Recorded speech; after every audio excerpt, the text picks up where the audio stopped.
반갑습니다. 오늘은 왕산 허위 의병장에 대해서 이야기하도록 하겠습니다. 반갑습니다. 저희가 작년 가을에 왕산 허위 기념관 구미에 있거든요. 거기를 갔다 왔습니다. 그래서 거기 가니까 요 책자를 공짜로 주셨어요. 자료를 바탕으로 해서 오늘 강의를 진행해 보도록 하겠습니다. 우리가 독립운동사를 이야기하는 데 있어서는 외세를 반대하는 그런 면에서 이제 동학으로부터도 시작하지만 본격적으로는 이제 의병운동으로 우리가 이야기를 시작하게 됩니다. 이 왕산 허위 선생님은 1855년에 태어나세요. 전통적으로 유학자 집안입니다. 총 이 집안에서 14명의 독립운동가가 나오십니다. 그래서 우리나라 독립운동사에서 석주 이상용 집안, 우당 이회영 집안, 안중근 의사 집안 이렇게 해가지고 가문 전체가 독립운동에 투신한 가문이 많지만 14명의 독립운동가가 나온 그런 집인데 우리가 사실은 잘 몰라요. 근데 이분들의 후손이 많이 만주로 가서 활동을 계속 하셨기 때문에 많이 밝혀지지 못했어요. 허위 선생님은 허훈, 할아버지 허훈이고요. 아버지 허조와 허희가 있어요. 작은 아버지가. 근데 이 허조의 4형제 중에 막내로 태어나세요. 그런데 우리가 좀 이따 보겠지만 이렇게 동그라미 이렇게 친 분이 다 독립유공자로 훈장을 받으신 분들입니다. 제일 큰형인 허훈 선생에게서 가장 많은 영향을 받았다. 그리고 형님하고 20년 차이가 나요. 그래서 형님한테서 공부를 배운 그런 분이십니다. 그래서 이 허훈, 그 다음에 허신, 이분이 천재셔. 몇백 자 되는 글도 한 번 읽으면 다 외워가지고 그대로 말씀하시는 그런 분이셨습니다. 그런데 28의 젊은 나이에 일찍 돌아가세요. 그래서 업적을 남기지 못하셨고요. 그 다음에 허겸, 허위 의병장이 돌아가시고 나서 이 일가족들을 이끌고 만주로 가서 그 유족들을 보살피면서 독립운동을 하셨던 분이 바로 이 허겸 선생님이 되겠습니다. 그리고 허위의 아들, 네 아들도 다 독립운동을 또 다 하셨어요. 그런데 이분들이 다 만주에 계시고 키르기스탄, 카자흐스탄 이런 데 뿔뿔이 다 후손들이 흩어져 사시는 바람에 이 허위 선생을 우리에게 많이 알려주지 못했습니다. 그리고 여기 보면 허형, 허필 이런 분들도 다 독립운동을 하셨고 그 후손들도 독립운동을 하신 분들입니다. 그래서 이 허위 선생님이 7살 때 쓰신 시예요.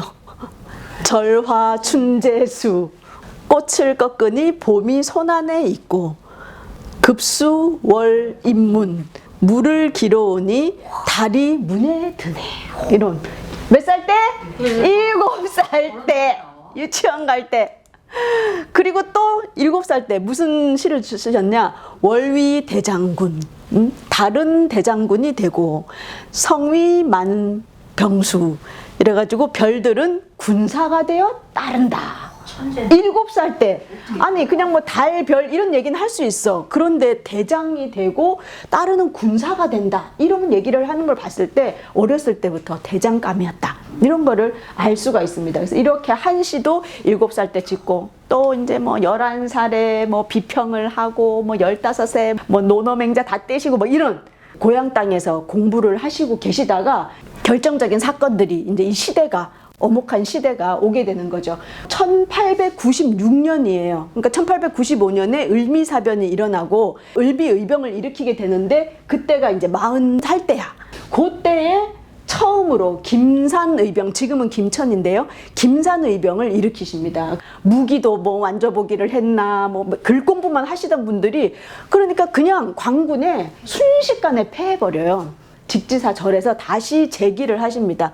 그런데 또 광군에 공격을 엄청 받아. 근데 이 양반 유생들이 어떻게 할 수는 없어.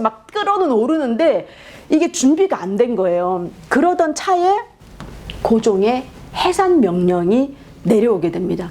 근데 이때는 어떤 때냐면 1896년이고 하니까 이분은 또 한학을 하셨던 분이고 이러다 보니까 근왕적인 거, 다시 왕을, 우리의 조선의 왕을 다시 모시는 것이 목표였던 그런 시대였어요. 그래서 이 고종의 해산 명령에 바로 복종, 그래서 눈물을 흘리면서 해산했다 이렇게 내용이 되어 있어요. 근데 그 안에 조금 독특한 부분이 뭐냐면 이렇게 2번이나 의병을 제기했는데 광군한테 소위 말해서 이제 뭐 안 되는 거야. 그러니까 어떻게 하냐면 청나라 군대에 지원 요청을 보내기로 회의를 해요. 이 유생들이 모여가지고. 그래서 5명의 그 대표자들을 중국으로 보내요. 그래서 이 부분을 보면서 그 유학자들의 한계구나. 그러면서 그 보낼 때도 옛날 춘추에 의하면, 고사기에 의하면 막 이러면서 그런 책을 많이 읽으면서 너무 힘이 없으니까 무력이, 그래가지고 이 일본에 대항하는 거니까 청나라 군대에 파병 요청을 하는데 지금 같으면 전화를 하거나 편지를 보내면 되잖아요. 이때는 어떻게 하면 직접 가. 그 국경을 넘으려고 하는데 걸려가지고 중국에 구원 요청도 못하고 그냥 다시 쫓겨와요. 그런 내용이 여기 나와 있더라고요. 그래서 이때만 해도 그런 한계가 있었구나, 이 유학자들의. 그런 걸 알 수가 있습니다. 그 고향으로 내려와가지고 뭐를 하느냐, 고향에 어떻게 보면 은거하시면서 형님하고 같이 제자들을 길러요. 공부를 시키면서 이제 우리 나라가 어떻게 해야 되는가, 그런 방편을 공부하다가 제자를 키워내는데 그 제자가 누구냐? 박상진이야. 이 박상진이란 분이 또 누군지를 봐야 돼요. 제가 재작년에 이제 논문 쓰다가, 최연배 선생님 논문 쓰다가 울산에 직접 최연배 선생님 기념관을 가야 되겠다 그래서 갔어요. 가서 보고 했는데, 그때 울산 지역에 그 역사문화지 이렇게 검색을 하니까 최연배 선생님 생가 뭐 기념관도 있고 박상진 의사 기념관 뭐 이런 게 있는 거예요. 생가터. 부끄럽지만 제가 박상진 의사를 몰랐다는 거 아니겠습니까? 그래가지고 그래서 이제 그때 알게 됐어요. 이분이야, 박상진. 1884년에 태어나서 1921년에 돌아가세요. 박상진. 이분이 누구냐? 대한광복군 총사령이었어. 대한광복군은 뭐냐면 우리나라 1910년대 독립운동을 할 때 1910년대 우리 국내 독립운동의 대표적인 단체가 바로 대한광복군이 되겠습니다. 이 대한광복군의 총사령이었고 부사령이 누구였냐? 이석대라는 분이셨어요. 근데 이분이 이제 돌아가시고 나서 그 뒤를 이은 사람이 바로 김좌진이에요. 그래서 이 김좌진은 나중에 이제 만주로 파견이 되어가지고 대한광복군 부총사령으로 활동을 이제 하시게 됩니다. 그러다 나중에 청산리 전투에 활약을 하시게 되죠. 총사령관이 박상진이었고 이 박상진은 바로 허위 선생님의 제자였다. 그래서 나중에 허위 선생님이 서대문 형무소에서 순국하시잖아요. 그럴 때 서대문 형무소가 생기고 나서 제일 첫 번째 사형수가 이 허위 장군이 되십니다. 그래서 허위 의병장이 이제 돌아가시기 전에 집행하는 사람이 시신을 거둘 자가 있느냐 이렇게 물어봐요. 그 허위 장군이. 나라가 없는데 시신 따위 걱정할 때냐? 나는 이 감옥에서 썩어 문드러져도 상관없으니 빨리 집행하라. 이래가지고 의연하게 집행을 해갖고 이 시신을 산에다 버렸어. 일본 놈들이. 그 산으로 찾아가서 그 시신을 거둔 사람이 박상진이야. 그래서 1년간 심요살이를 합니다. 박상진 의사가. 그런 분이세요. 그래서 나중에 이 장승원 처단 사건이 밝혀지면서 대한광복군 박상진이 잡혀요. 그래가지고 사형을 당하시게 돼요. 박상진 의사도. 그래서 1921년에 사형을 당하시는 그런 아픔이 있습니다. 근데 이제 1898년에 이분은 이제 계속적인, 그래서 제자를 이제 키우시는데 키우는 과정에 구국 삼소를 계속 올려. 삼소 막 올리고 복수소청이라는 걸 만들어요. 뭐냐면 을미 사변이 일어났는데도 아무도 이 울분을 이야기하지 않고 일본을 혼내지도 않고 이 억울해서 살 수가 없다. 우리 복수하는 기관을 만들었어.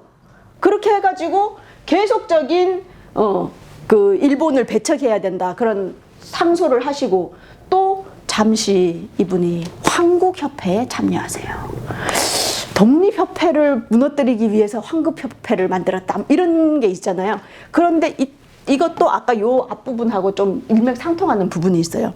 뭐냐면 독립협회가 이 당시에 그 양반들이나 이런 사람들에게는 되게 무엄한 거였어. 아니 임금님이 계시는데 다시 황제 임금님을 옹립해야지. 뭔 소리야. 뭐 민이 뭐 백정이 나와서 연설하고 말이야. 그거는 안 되는 거지. 유교에서. 그래가지고 이 황국협회에 참여하신 기록이 나와 있어요. 그런데 그 이후에 이제 이분이 관직 생활을 하시게 돼요. 그래서 그런 황국협회 활동이라든지 계속 구국상소를 올린다든지 의병도 일으키고 이러한 것들이 이제 고종의 귀에 들어가게 된 거예요. 그러면서 주변에 있던 사람들이 이 허위 일가의 가문 이야기도 해주면서 이분이 아주 뛰어난 분이다라고 해서 주변에서 이제 천거를 하게 됩니다. 천거를 해서 1899년 즉 45세 때 관직에 처음 올라가시는 거예요. 아주 늦은 나이에 관직에 가시죠.